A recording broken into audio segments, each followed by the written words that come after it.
के नेता आदरणीय श्री राहुल गांधी जी हों, आदरणीय खड़गे जी हों, अनकंडीशनल सपोर्ट देश के मामले पर हम लोगों ने केंद्र सरकार को दिया। जो भी निर्णय केंद्र सरकार अभी इस समय ले रही है, हम लोग उन लोगों के साथ हैं और ये चाहते हैं कि जो दोषी हैं पुलवामा के, जो आतंकवादी हमला हुआ,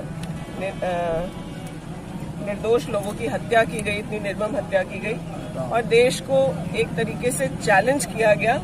पहलगाम के मामले में, उसका जवाब अन्य देश भर के सभी नागरिकों की तरह हम सब भी कांग्रेस के जो लोग हैं वो लोग चाहते हैं कि देश उसका बदला ले और जिस भी तरह की कार्रवाई की जरूरत है उसको किया जाए। लेकिन मैं कोई बात बोलूंगी तो अभी राजनीतिक उसको समझा जाएगा, लेकिन जो पिछले कुछ दिनों में घटनाक्रम हुई है, मुझे लगता है विपक्ष नहीं, देश की जनता पूछ रही है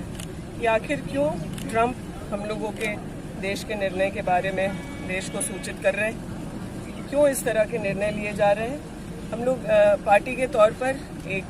संसद का जो है विशेष सत्र बुलाया जाए, इन मामलों के बारे में जो सवाल कांग्रेस का नहीं देश की जनता का है कि किन परिस्थितियों में इस तरह की बातें आ रही हैं, क्या व्यापार के दबाव देकर या धमका करके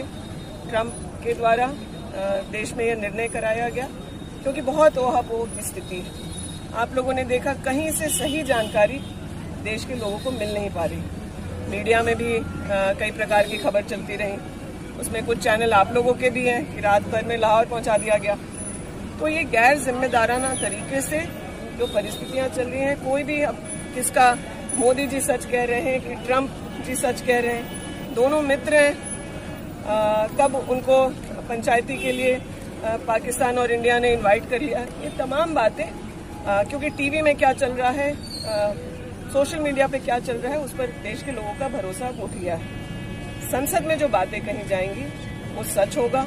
सवाल भी वही करना विपक्ष का भी उचित होगा, क्योंकि ये देश का मसला है। हम लोग ये बिल्कुल नहीं चाहते कि जब देश हित की बात हो तो कहीं भी किसी तरह की राजनीति हो। तो मोदी जी का संबोधन हुआ था, कितना संतोषजनक मानते हैं आप लोग भी देखे होंगे जो बातें उन्होंने कही। मुझे लगता है जो देश के दिमाग में, देश के हर व्यक्ति के दिमाग में जो देशभक्ति से ओतप्रोत है, उनके सवालों का जवाब तो उनके बातों में नहीं था। तो ये वन वे कम्युनिकेशन देश के लोगों को जवाब पूर्ण तरीके से नहीं मिल पा रहा है, खास करके उन परिवार के लोगों को जिनके लोग शहीद हो गए, निर्दोष लोग जिनकी हत्या आतंकवादी हमले में हो गई, वो भी, और इस पूरे ऑपरेशन के दौरान ये हम लोगों के कई सेना के अलग अलग स्तर के सिपाही और पदाधिकारियों की मृत्यु हुई है, उन्होंने देश के लिए शहादत दिया है। तो उनके परिवार के लोगों को तो मुझे लगता है अन्य बाकी लोगों की बात भी भूल जाएं, ना दें देश को जवाब, लेकिन जिन्होंने अपनों को खोया है उनके दिमाग में कुछ सवाल हैं, पूछ रहे हैं, हम लोग भी उनका जवाब चाहते हैं कि जल्द से जल्द एक पार्लियामेंट का सेशन बुलाया जाए।